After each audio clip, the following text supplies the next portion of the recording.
Hey guys, welcome back. I'm here with another Blu-ray review, and this time we're going to be reviewing Furious 7. This is the 7th film in the Fast and the Furious franchise, and it stars pretty much everyone you know already. So Furious 7 has a basic plot just like the rest of the films in the franchise, and it takes place after the events of Furious 6. Owen Shaw from Fast and Furious 6 is now comatose, and his older brother Deckard Shaw, played by Jason Statham, is out for revenge against Dominic and the crew. The introduction to Furious 7 is a lot of fun. We meet Jason Statham's character in a really interesting way. He has one of the coolest introductions I've seen for a character in a long time. You can tell that Jason Statham and the director were having a lot of fun with this character and where they could take him. This franchise is starting to remind me a lot of James Bond, and I'm not saying it's on the same caliber before I get everyone up in arms about that, but I'm just saying they're already on their 7th film in the series. That's not too shabby. And a fun thing about this movie that kind of reminded me of James Bond was that they had a lot of fun exotic locales, and for God's sakes, they even had women painted in gold in this one. I mean, if they're not trying to do it on purpose, they're definitely making some correlation. Furious 7 really benefits from this being the 7th film in the series already because the chemistry between the audience and the characters is already built. You can tell that these actors are a family in one way or another, on and off screen, and it really helps because some of the acting is really hammy. I mean, soap opera hammy. I got this! I know you got this, brother. We're brothers. We're family.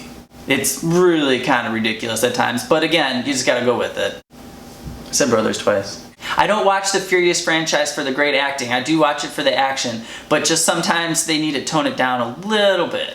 Another great thing about this film is that we finally get to see pieces from each individual film before this come together overall in a whole story. The overall arc is based off of several things that have happened throughout Tokyo Drift, that's happened in Fast and Furious 5, that's happened in Fast and Furious 6, and even in the first Fast and Furious. It's really nice to see little bits from each movie come together as a whole in this. The car chases and hand-to-hand combat are very effective, innovative, and a lot of fun to watch. The director James Wan did a lot of great shots, and I really appreciate how he kind of changed things up instead of just doing the standard action filming. And what I mean by this is that he showed some great imagery, especially when two main characters play chicken against one another. It's really great to kind of see the contrast between the two. He also had a lot of shots and angles that were very unique in that he would shoot through a car window to another room, so we'd have to watch as if we were watching from the back of a car, or he'd shoot from a stained glass to kind of show the grittiness of the area. And it was really great to see and help you get put into where the action set piece was going to take place. One stunt that I really didn't care for, but that people were talking up a lot about, was the airplane stunt. I just thought there was way too much CGI in that, and it just really wasn't great. I mean,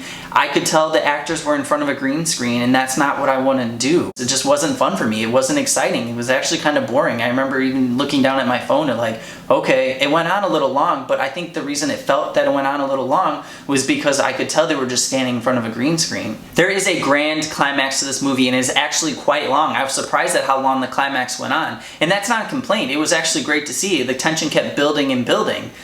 There's enough action and destruction in this climax to make Zack Snyder's Superman jealous. One last note on the action, I think they really got a lot of their influence through the Jetsons. Yeah, you know, Jetsons, the flying cars and in the future. The reason I say this is because at every other scene I felt there was a car flying through the air. Lastly, I want to talk about Paul Walker and Paul Walker's character Brian. Unfortunately, as you know, he did pass away during the filming of this movie before his parts were finished. Nevertheless, the creative team could have taken an easy way out on this, I feel, but instead they did a real honor and tribute to the character and the actor as well. This is a great action movie and a good movie. I'm going to give Furious 7 a B+.